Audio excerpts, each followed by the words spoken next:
Chers amis, soyez tous bénis au nom de notre Seigneur Jésus-Christ. C'est le bishop Sylvain Ezan qui vient souvent dans cette émission spéciale partager des vérités qui sont inscrites dans la parole de Dieu. Les Écritures disent que tu connaîtras la vérité et la vérité vous rendra libre. La véritable liberté commence par la véritable connaissance. La connaissance qui nous rend libres, c'est la connaissance qui est liée à la vérité. La grande question d'aujourd'hui est de savoir qu'est-ce que la vérité. Il avait été posé à Jésus-Christ devant Pilate lorsque Jésus-Christ a dit « Je suis venu dans ce monde pour rendre témoignage à la vérité. Quiconque est de la vérité, écoute ma voix. » Et Pilate lui posa la question « Qu'est-ce que la vérité ?» Et Jésus ne lui répondit pas à cette question parce que Jésus lui-même était la vérité. La vérité était en face de Pilate. On a toujours besoin d'être en face de la vérité. Notre émission qui s'appelle Connaître Dieu aujourd'hui va nous faire voyager dans le livre de Genèse, dans le livre des rois, pour comprendre sur ce thème qui est très important.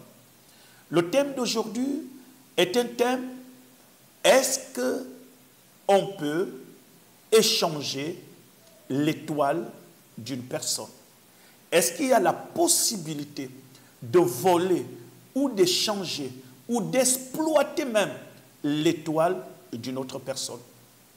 Le monde auquel nous sommes confrontés aujourd'hui est un monde très complexe où il y a la guerre entre les ténèbres et la lumière, entre la vérité et le mensonge. Le monde est divisé. Aujourd'hui, il n'y a pas de neutre sur la terre. Toutes les personnes que vous voyez appartiennent forcément à un camp. Vous avez aujourd'hui le camp des menteurs. Vous avez le camp de ceux qui disent la vérité. Vous avez le camp de ceux qui sont dans la lumière. Vous avez le camp de ceux qui sont dans les ténèbres. Vous avez le camp de ceux qui servent le diable. Et vous avez le camp de ceux qui servent le vrai Dieu. Il n'y a personne aujourd'hui qui peut dire « Je ne suis pas pour la lumière » ou « Je ne suis pas pour les ténèbres, je suis neutre ». Nos œuvres, notre identité démontrent à suffisance dans quel camp nous appartenons. La grande question qu'on se pose aujourd'hui, est-ce qu'il y a cette possibilité d'échanger, d'exploiter ou de voler l'étoile d'une personne? La question est que oui. Plusieurs chrétiens aujourd'hui nagent encore dans le fleuve de l'ignorance parce qu'ils refusent d'étudier les Écritures. La Bible étant divisée de l'Ancien Testament au Nouveau Testament, la plupart des récits et des écrits qui sont dans l'Ancien Testament nous rappellent les phénomènes de société qui se passaient en Israël. Et ces mêmes phénomènes se sont passés dans plusieurs traditions, coutumes en Afrique et un peu partout dans le monde. La différence entre l'Ancien Testament et le reste des traditions dans le monde est que tout ce qui se passait dans la tradition juive et dans la société juive a été mis par écrit. Et que tout ce qui s'est passé dans nos vies, dans la vie de nos parents, ceci n'a pas de support écrit. Mais quand vous regardez des phénomènes sociétals de l'Ancien Testament sur le peuple Israël, vous allez remarquer que les mêmes phénomènes se sont passés dans nos familles. Ou bien des mêmes phénomènes se passent aujourd'hui, mais sous forme spirituelle. D'où nous allons parler aujourd'hui. Est-ce qu'on peut voler une étoile? Le jeune Salomon était un roi qui venait de prendre la royauté, le royaume, après la mort de David, de son père. Et Salomon là va participer à un premier jugement. Ce jugement, c'est deux femmes prostituées qui habitaient dans la même maison et qui ont accouché la même nuit. L'histoire nous fait comprendre que dans cette même nuit, une de ces femmes, une de ces prostituées qui dormait sur son bébé et il a vu que son bébé était décédé. Dans cette même nuit, elle s'éleva avec une intelligence diabolique et partir échanger l'enfant avec l'autre qui était en train de dormir. Elle prit son enfant qui était mort et le plaça sous le sein de la femme dont l'enfant était vivant et elle prit l'enfant vivant. Le lendemain, ce qui se passe, c'est que la femme se réveilla, ne sachant pas ce qui s'était arrivé, a constaté que cet enfant mort qui était couché dans son sein n'était pas son véritable enfant. D'où, en regardant sa copine, elle a observé, elle a vu que son enfant se retrouvait. Donc la discussion a commencé au point que c'est arrivé dans tout le quartier. L'affaire est arrivée jusqu'au roi. Vous connaissez très bien l'histoire. Et arrivé, lorsque l'affaire est arrivée devant le roi Salomon, chacun réclamait l'enfant, chacun discutait l'enfant, que cet enfant m'appartient, cet enfant m'appartient. D'où le roi Salomon, pour exercer son premier jugement, sera rempli de la sagesse de Dieu. D'ailleurs, c'est à cause de ce récit qu'on reconnaît la sagesse de Salomon. Salomon dit que je ne vais pas rentrer dans la polémique, chacun réclame de cet enfant. Apportez-moi l'enfant, je vais couper en deux. Il y a chacun qui va prendre un morceau, et l'histoire est close. La Bible dit que la femme à qui n'appartenait pas l'enfant a dit oui, c'est normal, le jugement est juste, qu'on coupe, chacun aura une partie et il ne sera ni à toi ni à moi. Celle à qui appartenait l'enfant a senti au plus profond de son cœur ses entrailles se briser. Elle a dit au roi Salomon, je ne peux pas l'accepter, donnez-lui l'enfant. Je ne peux pas accepter mon sang mourir. Donnez-lui l'enfant, j'accepte de rester sans enfant. Et le roi Salomon a dit, remettez l'enfant à cette femme qui a refusé que l'enfant soit partagé. Cette histoire s'est passée en Israël et cette histoire a amené au reste des nations à comprendre que Salomon était un homme sage. Mais c'est dans cette histoire se cachent des vérités très profondes qu'on peut retrouver dans notre société. Le diable a la possibilité de voler ce qui est à toi. C'est ça le véritable enseignement qui nous est transmis. Le véritable enseignement qui nous est transmis. Premièrement, cette femme avait son trésor qui était son bébé. À quel moment l'enfant a été échangé? C'est pendant qu'elle dormait. Voyez-vous? Et lorsque vous dormez, vous perdez tous ces sens de contrôle. Vous ne pouvez plus protéger les choses qui vous appartiennent. Et le monde entier aujourd'hui est en train de dormir. Il y a beaucoup de phénomènes qui sont passés dans ta vie. Les gens ont profité de voler beaucoup de choses dans ta vie parce que tu étais dans ce que j'appelle un sommeil profond. Le sommeil profond peut être des temps d'ignorance où plusieurs personnes ont réussi de soutirer quelque chose dans ta vie ou bien ils ont réussi d'exploiter ta vie. C'est ça la réalité d'aujourd'hui. Cette femme qui dormait n'avait plus le contrôle de son enfant. Voyez-vous, la personne qui veut vous faire du bien, du mal, c'est cette personne qui vous observe, c'est cette personne qui vous contrôle. Je pense que cette femme, avant de venir voler l'enfant, s'est d'abord rassurée que cette femme est vraiment bel et bien en train de dormir.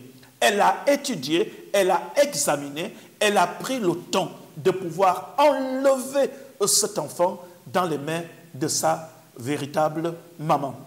Chers amis, c'est comme ça la vie. Plusieurs personnes qui me regardent aujourd'hui, vous avez été exploités. Vous avez perdu quelque chose qui vous était précieux. Vous avez perdu certainement la beauté naturelle que Dieu vous avait donnée. Vous avez perdu le trésor de l'argent. Vous avez perdu le caractère que Dieu a mis en vous. Il y a des choses qui caractérisaient votre personnalité, votre valeur. Vous les avez perdues parce que vous avez connu les temps de grand sommeil. Mais il n'est jamais trop tard. Il y a quelqu'un qui a la possibilité de vous restituer ce qui vous a été volé. C'est la raison pour laquelle le message d'aujourd'hui, c'est à toi que Dieu s'adresse.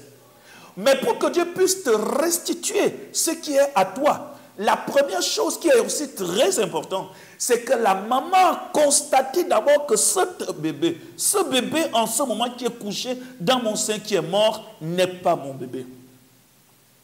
Chers amis, mon frère et ma soeur, la délivrance commence lorsque tu commences à refuser certaines choses dans ta vie. N'acceptez pas tout sous prétexte que vous passez les temps très difficiles. Cette femme a refusé de reconnaître un bébé mort. Même si ce bébé mort avait l'âge de son enfant, il avait complètement refusé. Elle a dit que ce bébé ne m'appartient pas. Elle ne m'appartient pas. Elle l'a refusé. Même si le diable est venu déposer quelque chose dans ta vie, commence à refuser. Ce que tu traverses aujourd'hui n'est pas ce que Dieu a prévu pour toi.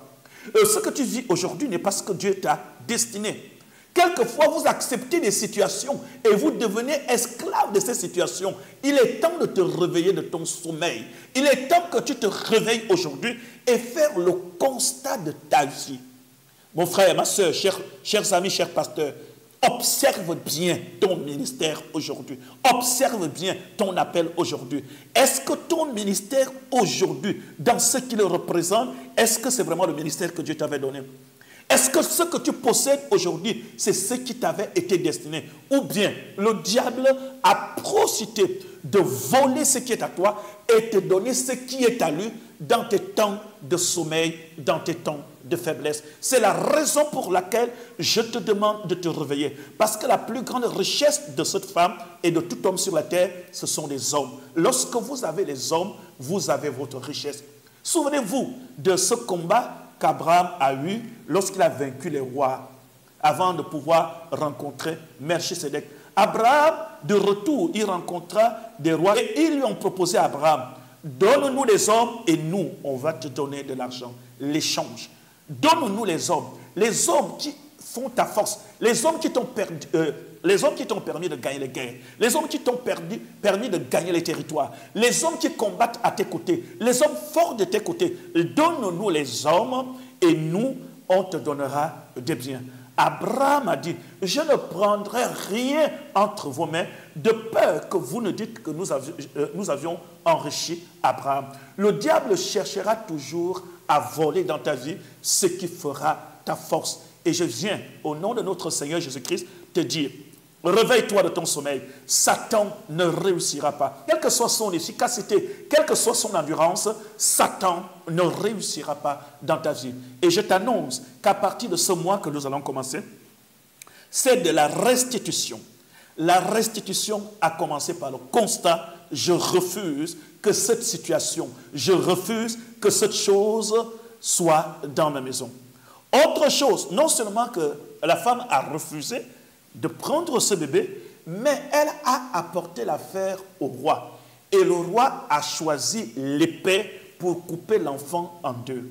Le roi aujourd'hui, c'est notre Seigneur Jésus-Christ. Et l'épée aujourd'hui, c'est la parole de Dieu. C'est grâce à la parole de Dieu que la vérité a été dévoilée. Il y a des francs-maçons, des rosicruciens et les sorciers de la tradition qui sont dans nos familles, qui sèment la terreur dans nos familles, qui détruisent des vies dans nos familles. Mais il est temps que nous amenons toute situation devant l'épée de la parole qui va apporter la lumière. Ce n'est que la parole de Dieu qui peut bien trancher et te restituer ce qui t'appartient. La sorcellerie ne pourra rien changer. La tradition satanique et maléfique dans notre pays et la tradition satanique et maléfique dans nos familles ne changera pas ton destin. Ce n'est pas parce que tu vas aller voir les marabouts, les féticheurs et les traditionnalistes que ta vie changera. Mais c'est parce que tu es face à l'épée de la parole de Dieu que la vie va changer. C'est la raison pour laquelle je demande, il est temps que tu te réveilles, que tu fasses la paix avec Dieu. Car tout ce qui t'avait été volé peut être restitué dès maintenant. Et lorsque ton enfant te sera restitué, tu vas trouver la paix et le bonheur. Jésus-Christ est venu enlever tout ce que le diable a mis dans nos vies, mais il nous donne, il nous restaure, il nous restitue tout ce qui nous avait été volé. La seule personne capable de manière claire et précise qui peut restituer tout ce qui t'a été volé, c'est Jésus-Christ qui est le chemin, la vérité et la vie. Ce n'est pas la tradition, ce n'est pas le maraboutage, ce n'est pas le fétichisme, c'est Jésus-Christ, le seul et l'unique chemin qui peut nous conduire vers notre destinée prophétique.